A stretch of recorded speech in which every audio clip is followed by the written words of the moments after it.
Bueno, pues muy buenos días tengan todos ustedes y también los que nos siguen en las redes sociales. Vamos a comenzar el día de hoy una enseñanza nueva hablando de serie. ¿Cómo se llama esta serie? Esta serie se va a llamar La Iglesia, su inicio y desarrollo. Esta serie va a estar basada en el libro de los Hechos y este es el tema número 1 que lo he titulado Edificaré mi iglesia. Edificaré mi iglesia. Como les decía, esta serie va a estar basada en el libro de los Hechos, porque el libro de los Hechos narra la historia de la iglesia. El cómo pasó de ser un pequeño grupo a multiplicarse en muchas iglesias.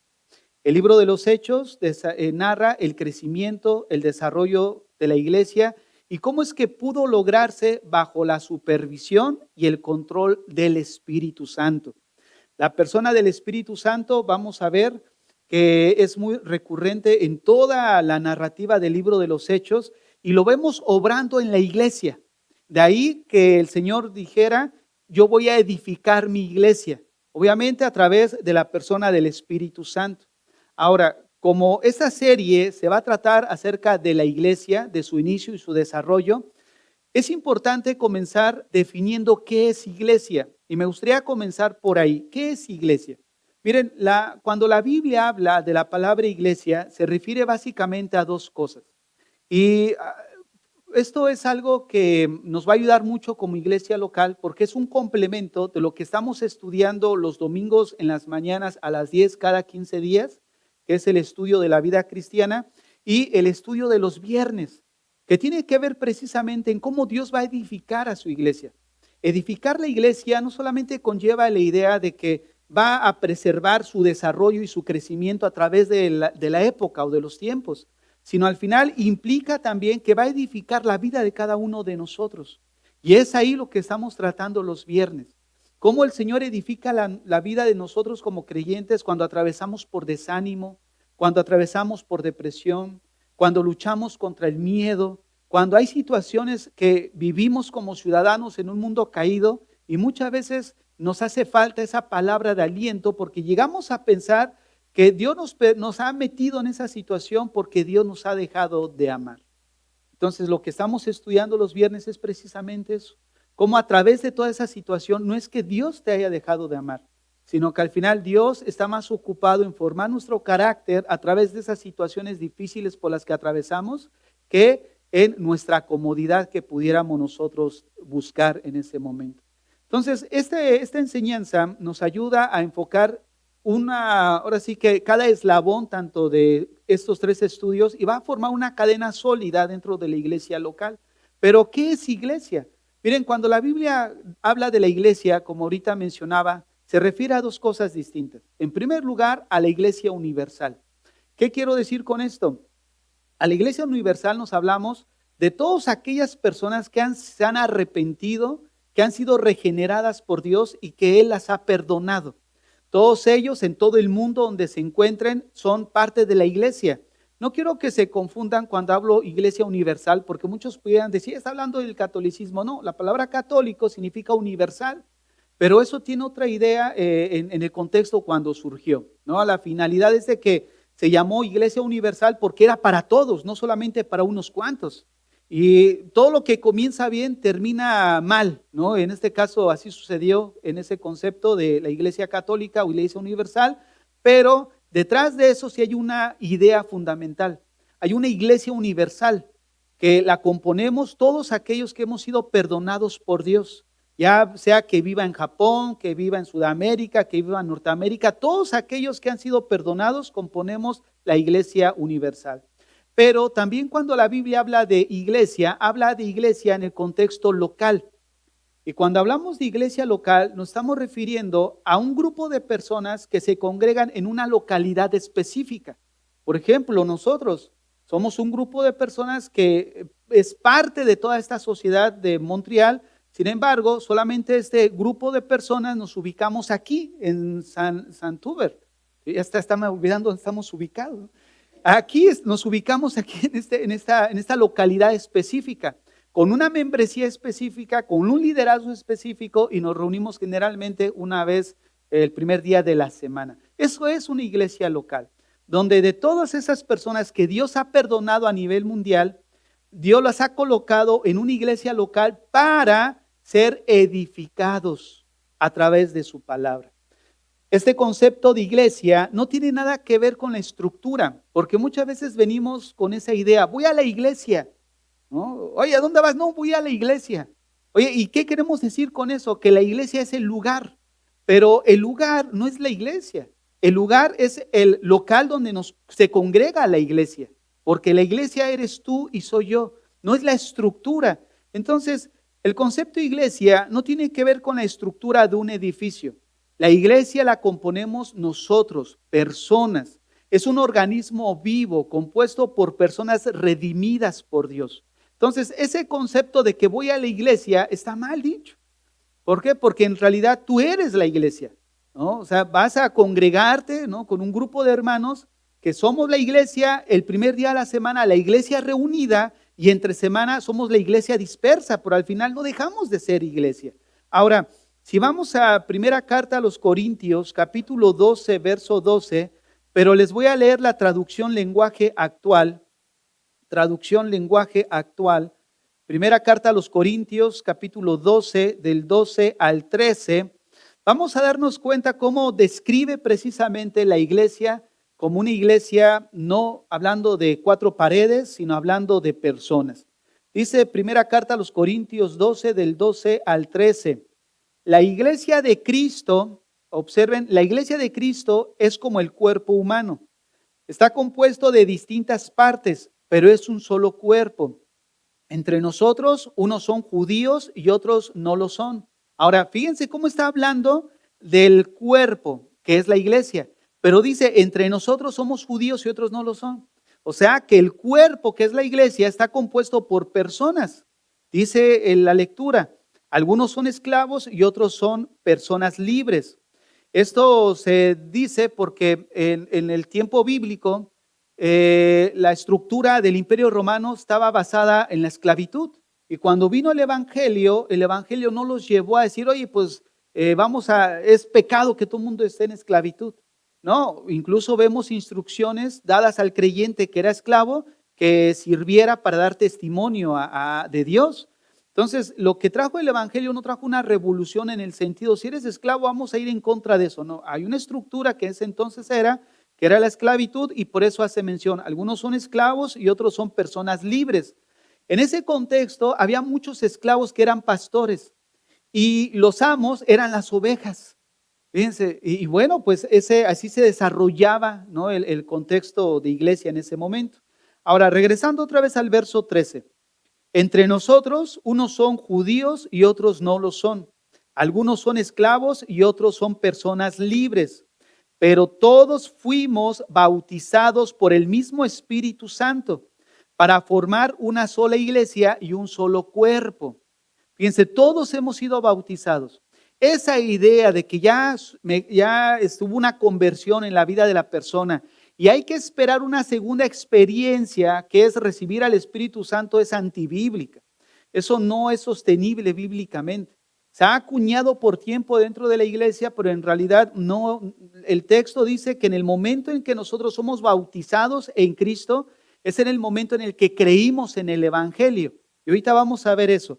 Pero quiero que observen que lo que nos integra a formar parte de la iglesia es ser bautizados con el Espíritu Santo. También no existe el bautismo del Espíritu Santo. Las preposiciones juegan un papel importante. Decir que el bautismo del Espíritu Santo quiere decir que el Espíritu Santo te está bautizando. Y el que bautiza con el Espíritu Santo es Cristo. Vayamos rápidamente a Mateo 3. Mateo capítulo 3.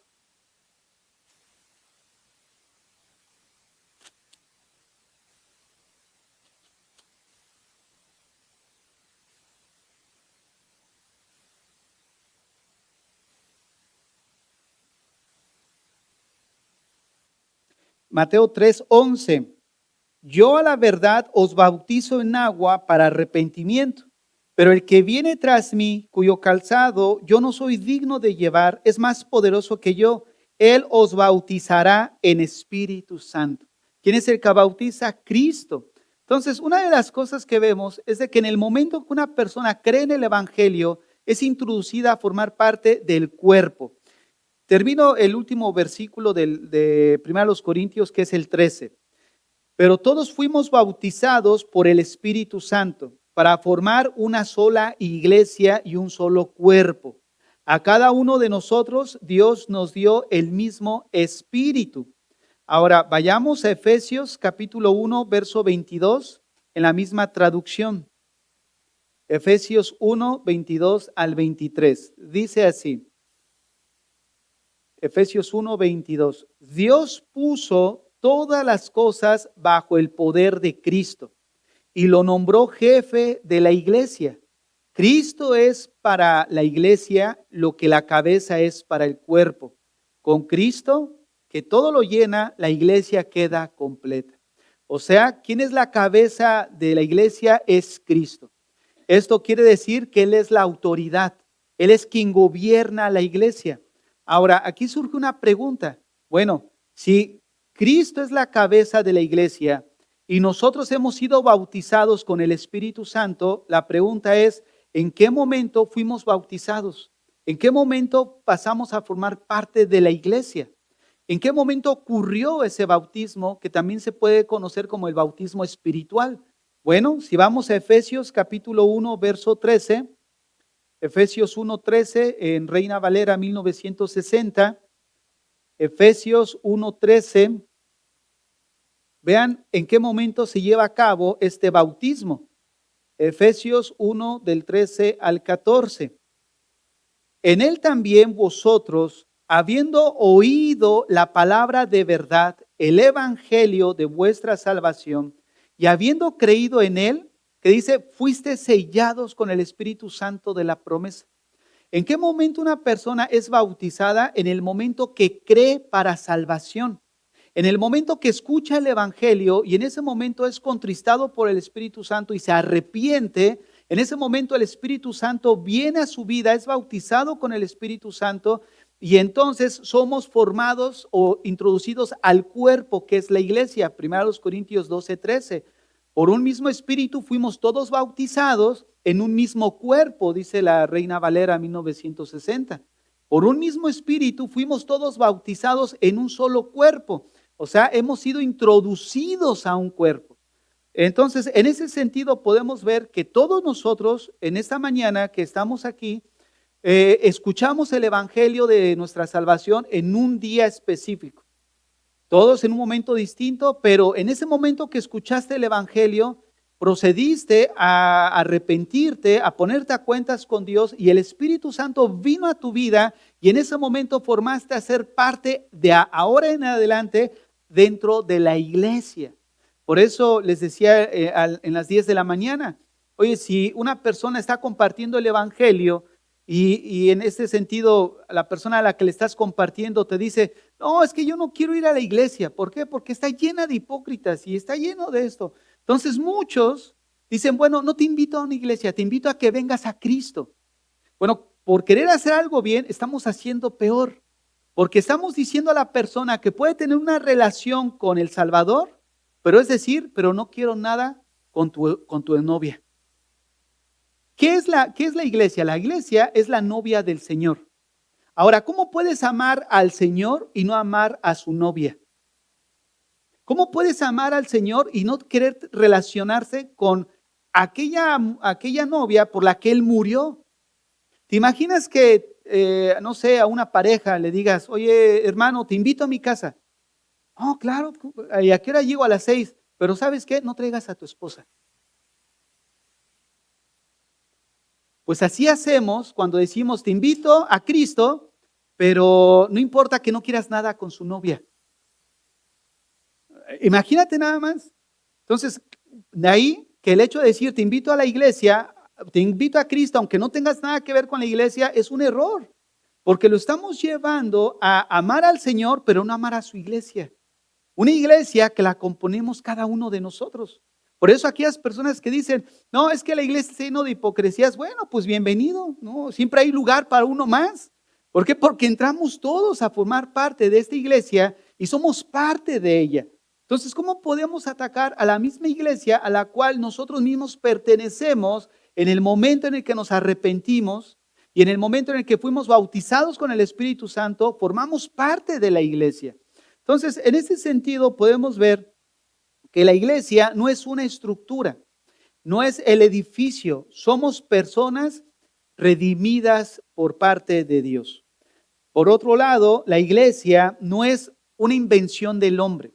No es que la haya formado Pedro o Pablo, sino que es una organización creada por Jesucristo y que además Él ha prometido edificar.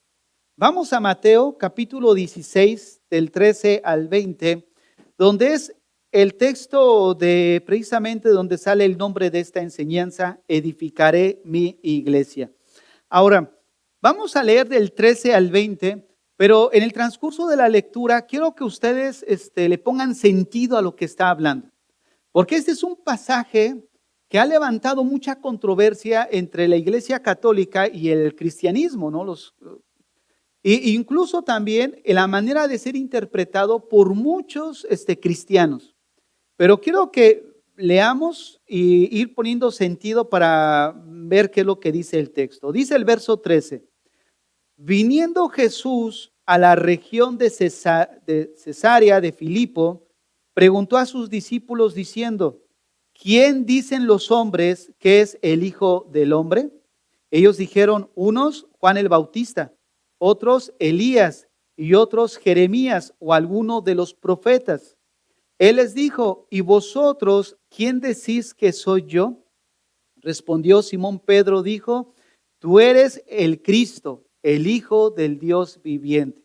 Ahora, quiero aquí ir puntualizando algo. Está preguntando el Señor acerca de qué es lo que la gente piensa de Él, que quién es. Pero aquí en toda la lectura se mira dos personas que toman, se puede decir, prioridad en la lectura: Jesús y Pedro. Pero gira mucho en torno a la persona de Pedro. Esto es importante para poder entender la interpretación. Vean otra vez el verso 15. Y les dijo: ¿y vosotros quién decís que soy yo? Respondió Simón Pedro: tú eres el Cristo, el Hijo del Dios viviente. Entonces le respondió Jesús: bienaventurado eres Simón, hijo de Jonás, porque no te lo reveló carne ni sangre, sino mi Padre que está en los cielos. Y yo también te digo, observen, que tú eres Pedro, y sobre esta roca edificaré mi iglesia, y las puertas del Hades no prevalecerán contra ella, y a ti, ese a ti apunta Pedro todavía. Te daré las llaves del reino de los cielos, y todo lo que atares en la tierra será atado en los cielos, y todo lo que desatares en la tierra será desatado en los cielos. Entonces mandó a sus discípulos a que nadie dijese que él era Jesús el Cristo. Ahora, este pasaje, como les decía, ha sido muy controversial porque la Iglesia Católica lo toma como el fundamento de la sucesión papal, donde comenzó con Pedro y de ahí viene la sucesión papal. Y bueno, esto ha derivado en grandes debates. Pero vamos a meternos un clavado a este texto y vamos a ver qué es lo que realmente significa. Vean lo que dice el verso 18 otra vez. Yo también te digo que tú eres Pedro, y sobre esta roca edificaré mi iglesia, y las puertas del Hades no prevalecerán contra ella. Miren, la interpretación de este texto, obviamente, hay muchos cristianos que pues manifiestan un celo por las cosas de Dios, a favor de lo que la Biblia dice, no solamente en ciertos pasajes, sino también en un contexto general de las Escrituras. Y se ponen a favor, obviamente, y debe de ser correcto, de lo que la Biblia dice, ¿no? Y de lo que Dios afirma acerca de Cristo y de su iglesia. Pero muchos rompen con la manera hermenéutica de interpretar un texto para reforzar una idea que el texto no respalda eso. Por ejemplo, la palabra Pedro significa Petros. Y cuando dice ahí el verso 18, sígame con atención. Dice el verso 18, tú eres Pedro, o sea, tú eres Petros. Y sobre esta roca, que significa Petra, que habla de un peñasco, edificaré mi iglesia. Entonces muchos dicen, mira, para ir en contra de la sucesión papal, ¿no? Muchos dicen, la lectura es esta. Jesús está con Pedro y dice, tú eres Pedro, pero sobre esta roca, o sea, Jesús, edificaré mi iglesia. Pero la lectura natural no dice eso. Miren, una de las maneras en las que interpretamos la Biblia es que nosotros primero debemos de ver el significado de una palabra. ¿Qué significa? Pero cuando tú vas al diccionario, el diccionario te da las diferentes acepciones de una palabra, o sea, los diferentes significados. Pero esa palabra, al formar parte de una oración, se convierte en un término. Y el significado de ese término se encuentra alrededor del sentido que las palabras le están dando. Cuando tú vas al diccionario y buscas la palabra banco, te va a dar institución financiera, mueble para poder sentar, banco de peces, ¿no? Asiento de peces. O sea, diferentes significados, pero el diccionario no te da el significado correcto de acuerdo al texto que tú estás leyendo. Entonces, ¿cómo se encuentra ese significado? A través de las palabras que la rodean y el sentido que le está dando. Entonces, si pasamos por alto eso, entonces sí podemos decir, tú eres Pedro, pero sobre esta roca. Pero observen otra vez el verso 18. Y yo también te digo que tú eres Pedro, y sobre esta roca, ahora muchos aluden, es que Pedro significa Pedros y roca es Petra. No es lo mismo, pero déjenme decirles algo. Quiero introducirlos a cómo pensaban los judíos para ver que no es tan descabellado llegar a pensar que Petra también hace alusión a Pedro. Miren, les voy a poner un ejemplo. Los rabinos aplicaban la palabra roca a Abraham. Ellos tenían un dicho que decía, cuando el Dios Santo vio que Abraham iba a levantarse, dijo, mira, he descubierto una roca para edificar el mundo encima. Eso era el dicho que tenían los judíos. Identificaban a Abraham como una roca. Ahora, pasen a Isaías 51:1 para ver cómo el mismo Señor hace alusión a Abraham como roca. Pero ¿en qué sentido le está diciendo? Miren lo que dice Isaías 51:1. Con esto no estoy diciendo que Mateo 16, roca, se refiere a Abraham. No, solamente estoy haciendo un ejemplo de cómo en el Antiguo Testamento también los judíos entendían que la roca era Dios, pero apunta a un personaje como Abraham, como roca, pero dándole un sentido distinto a lo que entendemos que la fuente de todo sustento es Dios. Vean lo que dice Isaías 51:1. Oídme, los que seguís la justicia, los que buscáis a Jehová, mirad a la piedra de donde fuiste cortados y el hueco de la cantera de donde fuiste arrancados. Observen, mirad la piedra donde fuiste cortado. Oye, ¿cómo sabes que es Abraham? Bueno, el verso 2 lo dice, porque habla de Abraham y Sara. Entonces, lo que aquí está apuntando es, ¿cuál es la idea del texto? Que Abraham era la roca en la que se fundó la nación y el propósito de Dios. No estaba diciendo que el pueblo de Israel iba a ser sustentado por Abraham. Ese lo sustenta Dios. Pero Abraham era la roca en el que iba a ser edificada la nación. Esa es la idea que tiene de Pedro. No está diciendo que Pedro era el fundamento de la iglesia. No, y Pedro iba a ser el fundamento del crecimiento de la iglesia. Y ahorita voy a demostrar eso con la misma escritura. Pero antes, quiero que veamos que cuando la Biblia habla de roca, no solamente, se refiere tanto a hombre como a Dios, pero obviamente en diferentes sentidos de autoridad. No está apuntando de que Abraham era el sostén espiritual del pueblo judío. No, está hablando que de ahí inició que el fundamento y toda la nación de Israel. Ahora bien, la Biblia es clara, y yo creo que todos estamos de acuerdo en eso, de que cuando se refiere a la roca en el Nuevo Testamento como fundamento principal de la iglesia, ese es Cristo.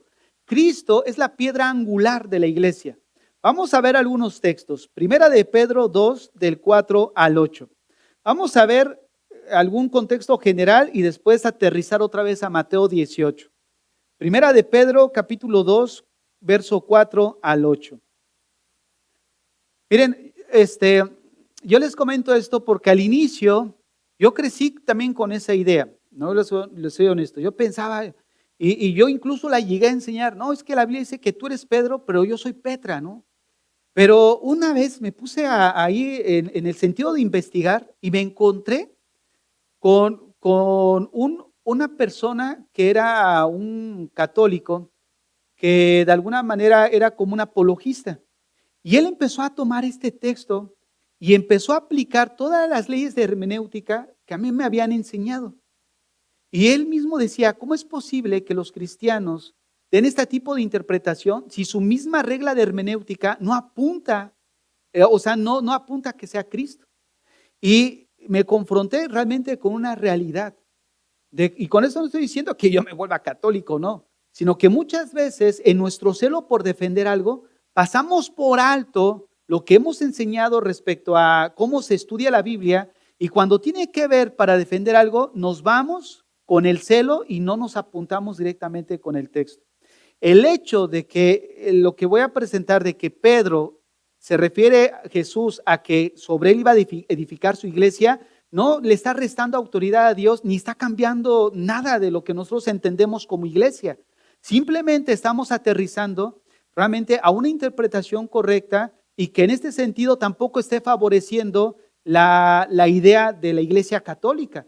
Porque nosotros entendemos que Pedro no es la sucesión apostólica, pero eso no quiere decir que para que no sigamos con esa idea vamos a decir que se refiere a Cristo. Estaríamos rompiendo la manera interpretativa de lo que hacemos las Escrituras. Entonces vamos a estudiar 1 de Pedro 2:4. Vean lo que dice. Acercándonos a él, piedra viva, desechada también por los hombres, mas para Dios escogida y preciosa. Vosotros también, como piedras vivas, sed edificados como casa espiritual y sacerdocio santo. Observen, en el verso 6, ¿de quién está hablando? De Cristo. Él es la piedra viva desechada por los hombres. Pero en el verso 5 dice que también nosotros somos piedras vivas. Sed edificados como casa espiritual y sacerdocio santo, para ofrecer sacrificios espirituales aceptables a Dios por medio de Jesucristo. Por lo cual también contiene la Escritura, he aquí, pongo en Sión la principal piedra del ángulo, Jesucristo, escogida, preciosa, y el que cayere en él no será avergonzado. Para vosotros, pues, los que creéis, él es precioso. Pero para los que no creen, la piedra que los edificadores desecharon ha venido a ser la cabeza del ángulo, y piedra de tropiezo y roca que hace caer, porque tropiezan en la palabra siendo desobedientes, a lo cual también fueron pues destinados. Ahora, todos los cristianos, como dice ahí el verso 5, vosotros también somos piedras vivas. O sea, que todos los cristianos somos piedras vivas que van siendo usadas por Dios para edificar la iglesia. Si vamos a Efesios capítulo 4, verso 16, hace rato leíamos Efesios 4 en el estudio de la mañana, y quiero que observen cómo en el verso 11, Efesios 4:11, Dios establece pastores y maestros. En el verso 12 nos dice cuál es el propósito: para preparar santos para la edificación de la iglesia. Ahora, entendemos que Jesucristo dijo que Él iba a edificar su iglesia. ¿Cómo lo va a hacer? A través de ti y a través de mí. Por eso Él instituyó pastores, maestros y apóstoles, y como vamos a ver más adelante, la iglesia se estableció bajo la enseñanza apostólica. O sea, hablando de los apóstoles. Yo sé que muchos reaccionaron porque son palabras que la usa la otra iglesia, pero nosotros debemos aprender a usar términos y darle el significado en el contexto que estamos hablando. Miren, para poner un ejemplo, en una pregunta del seminario, yo decía, ¿el cristiano todavía tiene relación con la mundanalidad? Y me mandaron pastor, yo puse que no y me sale que está equivocado. Yo, pues sí, estás equivocado. Pero entonces, ¿qué? ¿Vamos a responder de acuerdo a lo que aprendemos aquí o de acuerdo a lo que significa? No, le puse una buena exhortada, porque varias veces lo hemos explicado, incluso lo explicamos en clase.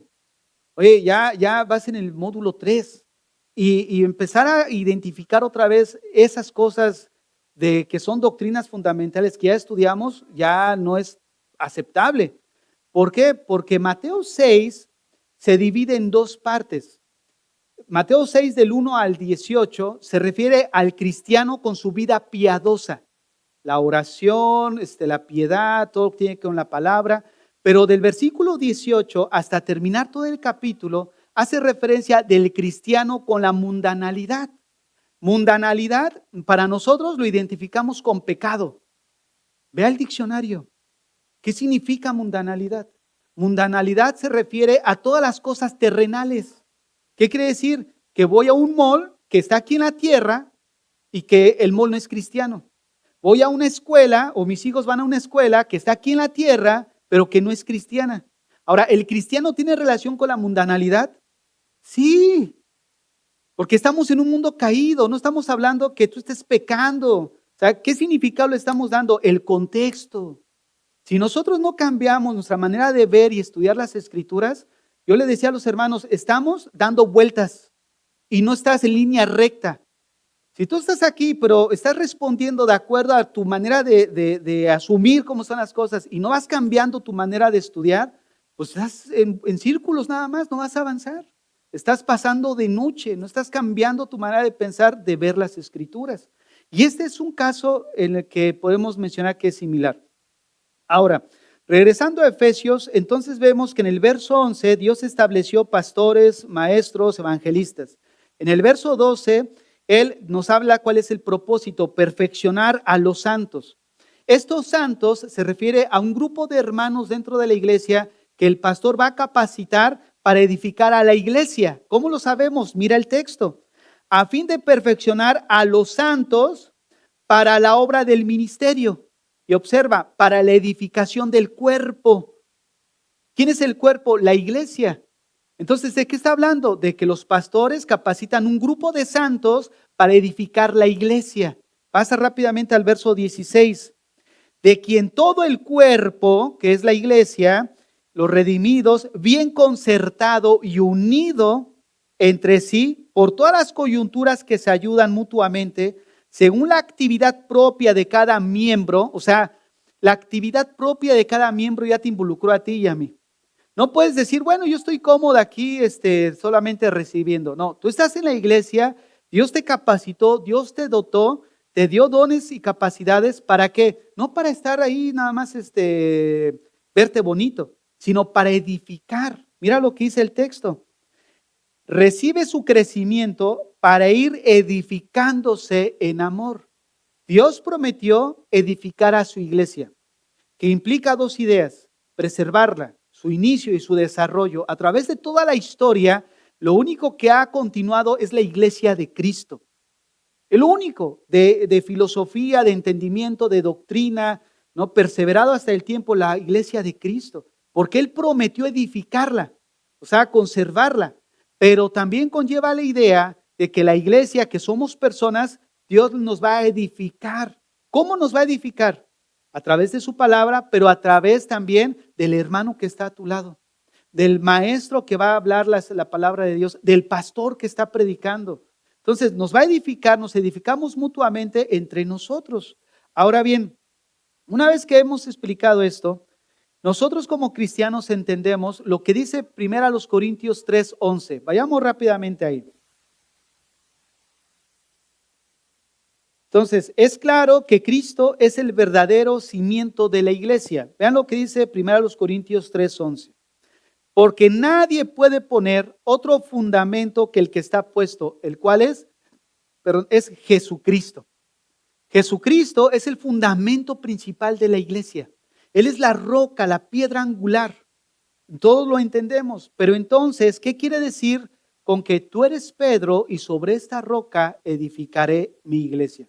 Bueno, el verso siguiente nos da luz para entender qué significa. Vamos a leer Mateo capítulo 18 y verso 19, para leer el flujo del pensamiento del texto. Vean lo que dice Mateo 6 del 18 al 19.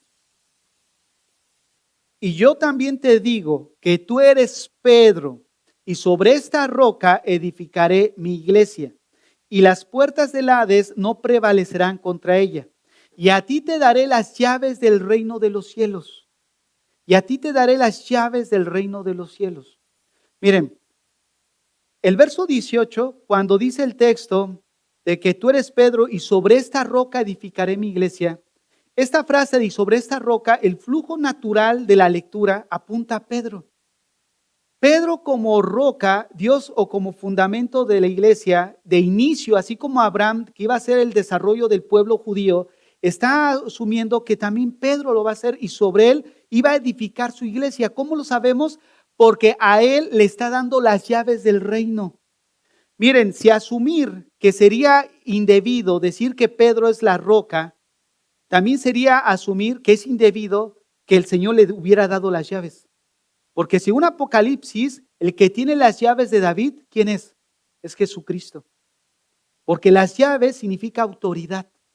El que cierra y nadie puede abrir. El que abre y nadie puede cerrar.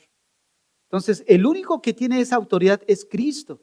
Pero aquí cuando le dice a Pedro, tú eres Pedro y sobre esta roca edificaré mi iglesia y a ti te doy las llaves, estamos viendo que entonces no es descabellado llegar a pensar que Pedro se refiere a esa roca en la cual Dios iba a edificar su iglesia. ¿Cómo lo sabemos? Vayamos a Efesios capítulo 2 del verso 20 al 22, en la traducción lenguaje actual. Vamos a ver qué significa entonces, tú eres Pedro y sobre esta roca edificaré mi iglesia. Como ahorita decía, la lectura natural indica que Pedro iba a ser usado para edificar su iglesia. ¿De qué manera? Bueno, miren lo que dice Efesios 2, del 20 al 22, en la traducción lenguaje actual. Todos los miembros de la iglesia son como un edificio, el cual está construido sobre la enseñanza de los apóstoles y profetas. El cual está construido sobre la enseñanza de los apóstoles y profetas. En ese edificio Jesucristo es la piedra principal. O sea, no es indebido llegar a pensar que en Mateo 16, 18, Jesucristo cuando le dice, tú eres Pedro y sobre esta roca, también está dando a entender que es sobre Pedro, no sobre él. Miren, no sé cuánto les ha pasado que de repente te encuentras con un testigo de Jehová y como ellos ya saben lo que se ha acuñado en el cristianismo, lo primero que te dicen es, a ver, ¿dónde vamos a vivir? ¿En el cielo o en la tierra? Y el cristiano, no, que en el cielo, y se burlan de uno, porque no es verdad. Y así ocurre con esto. ¿Por qué? Porque muchos dicen, muchos católicos dicen, a ver, pero porque se hacen una buena exégesis del texto. Entonces, a lo que voy es de que el hecho de que ellos tengan una verdad, no quiere decir que estemos a favor de lo que ellos estén diciendo, son dos cosas distintas. Lo que estamos diciendo es que el hecho que ellos, su interpretación sea adecuada, no estamos asumiendo que de Pedro venga la sucesión papal. Esa es una interpretación equivocada, porque ellos toman una verdad y la llevan al extremo. ¿Y saben cómo se llama eso? Herejía. Herejía es una verdad llevada al extremo. Y es ahí donde muchas veces, por eso viene el engaño. ¿Por qué? Porque no todo es error, no todo es mentira. Es una verdad que la llevan a un extremo y entonces pasa a ser una herejía. Y es lo que estamos viendo. Vean otra vez lo que dice el texto. Todos los miembros de la iglesia son como un edificio, el cual está constituido sobre la enseñanza de los apóstoles y los profetas. En ese edificio, Jesucristo es la piedra angular, la piedra principal. Es Él quien mantiene firme todo el edificio y quien lo hace crecer. Fíjense, es Él el que lo mantiene firme y lo hace crecer. ¿Cómo lo hace crecer? A través de la enseñanza de los apóstoles y profetas, de donde nosotros tenemos que, pues las escrituras. Porque las escrituras fueron escritas por hombres inspirados por Dios. Entonces no es de que Dios agarró una pluma y literalmente te escribió, no, Él usó un medio humano. De ahí que la palabra, las escrituras sean inspiradas dos veces. El texto dice la Biblia que es inspirado, el texto. Pero la persona que escribió el texto también fue inspirado. Entonces de ahí asumimos que crecemos en el fundamento, porque si tú miras, vamos a ver cuando estudiemos Hechos ya a profundidad, Dice que ellos crecían en la doctrina de los apóstoles. O sea, tú dices, oye, pero no es Jesucristo, sí. Es Jesucristo la piedra angular, la que edifica. Pero Él usó enseñanza, medios humanos para edificar a su iglesia. Y a la fecha, Él nos sigue usando a nosotros. Personas en las cuales a través Dios puede manifestar su amor, su misericordia, su palabra y ser edificados mutuamente. Entonces, regreso al verso 21. Es Él quien mantiene firme todo el edificio, quien lo hace crecer para que llegue a formar un templo dedicado al Señor. Por su unión con Jesucristo, ustedes también forman parte de ese edificio. Un edificio que la roca fundamental, ¿quién es? Cristo. Pero somos edificados sobre la enseñanza ¿de quién? De los apóstoles y profetas, en donde Dios habita por medio de su Espíritu. Ahora, este texto entonces nos indica que los apóstoles son el fundamento de la iglesia. Cuando Jesús le dijo a Pedro que edificaría su iglesia sobre él, no quiso decir que la iglesia dependiera de Pedro. Son dos cosas distintas, porque depende del mismo Jesucristo y Dios como la roca, lo que ya vimos. Pero entonces, ¿de qué manera Pedro iba a edificar su iglesia? Recordemos que primero le dice que sobre él iba a edificar su iglesia y le dio las llaves. ¿Qué significa llaves? Llaves significa autoridad. Ahora, vayamos a Hechos capítulo 2, verso 41 al 42, para que veamos cómo Pedro iba a tener la autoridad de abrir las puertas del cielo a través del evangelio al pueblo judío. Recordemos ahí en Pentecostés que hubo el derramamiento del Espíritu Santo y entonces encontramos esta porción del texto. No vamos a leer todo el capítulo que es muy largo, pero solo el verso 41 y 42 del capítulo 2. Así que los que recibieron su palabra fueron bautizados y se añadieron aquel día como 3,000 personas y perseveraban en la doctrina de los apóstoles, en la comunión unos con otros y en el partimiento del pan y de las oraciones. Ahora, ¿cómo es que ocurrió esto? A la predicación de Pedro. Cuando Jesús le dice, voy a edificar mi iglesia sobre ti y a ti te doy las llaves, eso forma la idea completa de que Pedro iba a tener la autoridad para que a través del evangelio se hiciera el primer sermón y vinieran multitudes. ¿A quién? A entrar a formar parte de la iglesia de Cristo. Y de esa misma manera Dios usó a Pedro no solamente para entrar, que los judíos entraran, sino también para los gentiles. Porque a la predicación de él, de él cuando este Cornelio tiene una visión y manda a llamar a Pedro, viene Pedro a su casa y entonces predica Pedro y ve que el Espíritu Santo también cae sobre ellos. Entonces, ¿qué ocurre? Que Pedro es usado para que también los gentiles entraran, ¿a quién? Al evangelio, a formar parte de la iglesia. ¿Cómo es que Dios iba a usar a Pedro para edificar a su iglesia? A través de la predicación. Él iba a ser el primero, el pionero, donde iba a fundar y a establecer su iglesia. Vean lo que dice el verso 42. No, pasemos a Hechos 10, 34. Aquí voy a leer unos 9 versículos, pero es importante para mirar todo el contexto. Hechos 10, 34 al 43.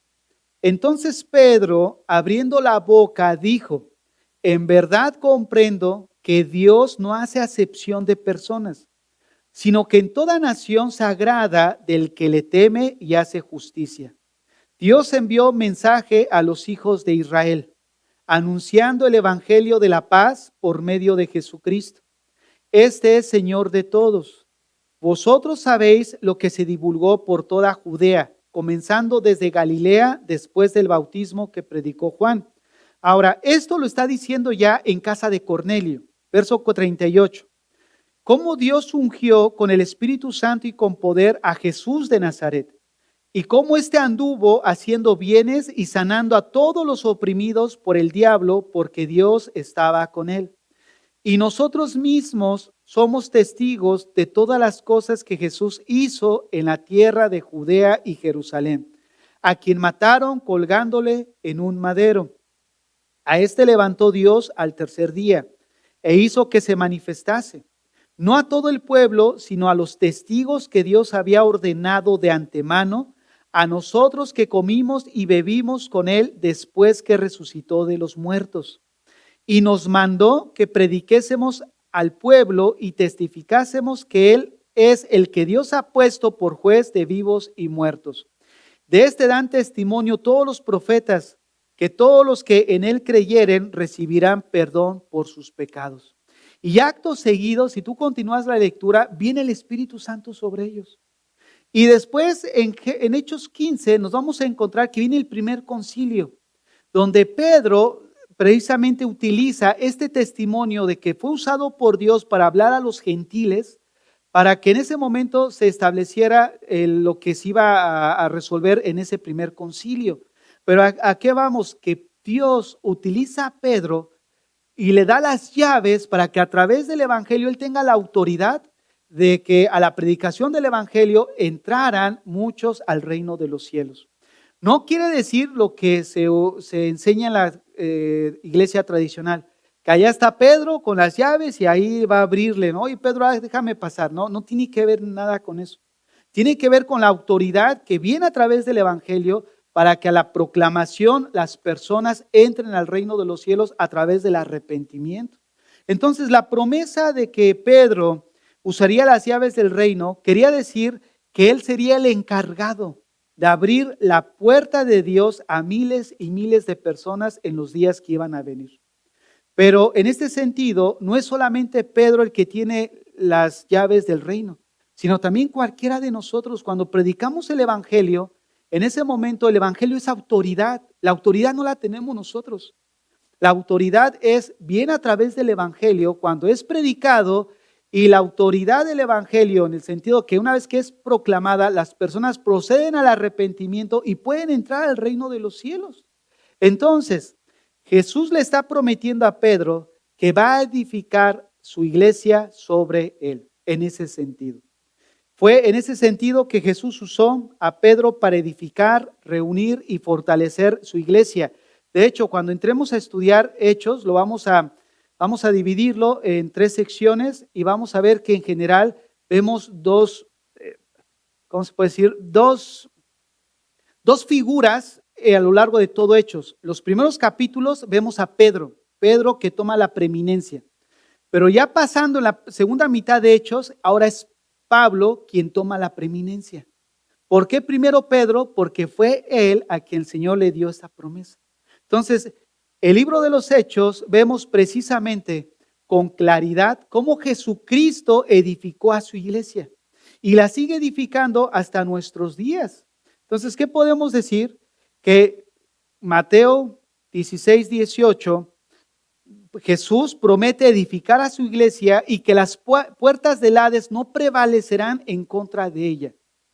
Y la iglesia la sigue preservando hasta el día de hoy, porque Dios prometió edificar a su iglesia, cuidar a su iglesia. ¿Y sabes qué significa eso? Que Dios te está cuidando a ti, que Dios sabe por lo que estás atravesando y que en medio de toda esa situación difícil, a lo mejor que muchas veces no podemos sobrellevar esa situación, tú estás aquí porque Él te está preservando, Él te está cuidando. Es Él quien está edificando tu vida, porque la iglesia eres tú, la iglesia soy yo, a través de la predicación del evangelio, a través de la enseñanza y doctrina de los apóstoles. Entonces, ¿qué es lo que vamos a ver en el libro de los Hechos? Bueno, vamos a ver a Jesucristo cuidando a su iglesia, al Espíritu Santo sustentando y guiando a la iglesia. Vamos a ver también la transición entre el viejo pacto y el nuevo pacto, y sobre todo el nacimiento y el desarrollo de la iglesia de Cristo. El texto clave que vamos a estudiar para entender la estructura de Hechos es Hechos capítulo 1, verso 8. Vean lo que dice Hechos 1, 8. Pero recibiréis poder cuando haya venido sobre vosotros el Espíritu Santo. Y me seréis testigos, observen, testigos ¿dónde? En Jerusalén. Número 2, en toda Judea y Samaria Y número 3, hasta lo último de la tierra. Esa es la estructura que vamos a tomar para estudiar el libro de los Hechos. El Señor dijo, me seréis testigos. ¿Dónde? En Jerusalén, que abarca capítulo 1 del 1:12 hasta el capítulo 8, donde dice toda Judea y Samaria, comienza el capítulo 8, verso 4 hasta el capítulo 12. Y donde dice ahí el mismo versículo 1:8 y hasta lo último de la tierra, que se describe en el capítulo 13 hasta terminar el libro de los Hechos. O sea que literalmente cuando el Señor le dijo van a ser testigos en Jerusalén, Judea y Samaria y hasta lo último de la tierra, fue literal. ¿Por qué? Porque comenzó en Jerusalén, posteriormente Judea y Samaria y después ahí el evangelio llegó a todo el mundo entonces conocido. Entonces vean cómo la palabra de Dios acerca de que Él iba a bendecir y a edificar a su iglesia es hasta el día de hoy. Entonces, quiero cerrar con esta idea. Dios continúa edificando a su iglesia, pero lo sigue haciendo a través de nosotros. Nosotros, cada uno de nosotros que componemos la iglesia de Cristo, Dios te capacitó, te dio dones, talentos para edificar a su iglesia. La pregunta es, ¿estás tú dispuesto a ser usado por Dios? ¿Estás dispuesta a ser usado por el Señor para edificar a su iglesia? Hermanos, esto no es para unos cuantos o para personas que son especiales, porque uno puede decir, bueno, es que sí, Dios me dio talento, pero Dios tiene gente especial. O Dios tiene gente dotada que para eso Dios los puso. No. Ciertamente Dios capacita, prepara, porque Él prometió edificar tu vida, edificar mi vida. ¿Qué se requiere? La disposición de cada uno de nosotros. La disposición de comprometerse con la iglesia local.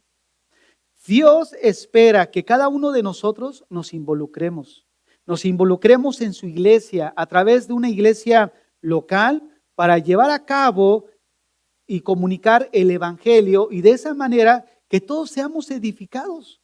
Porque miren, el evangelio no solamente es lo que muchos pudieran decir, bueno, que Cristo murió por mis pecados, que resucitó y que está sentado a la diestra de Dios Padre. No, el evangelio no se limita a eso. El evangelio, según Romanos 1, es una persona y es Jesucristo. Entonces, es Jesucristo precisamente el evangelio porque Él son las buenas noticias para nosotros. Un hombre murió por nosotros. Entonces, es precisamente el evangelio algo que no vamos a terminar de conocer, porque el evangelio mismo son las escrituras. Todas las escrituras son buenas noticias para nosotros. Hay buenas noticias para lo que estás luchando. Hay buenas noticias para lo que te estás enfrentando.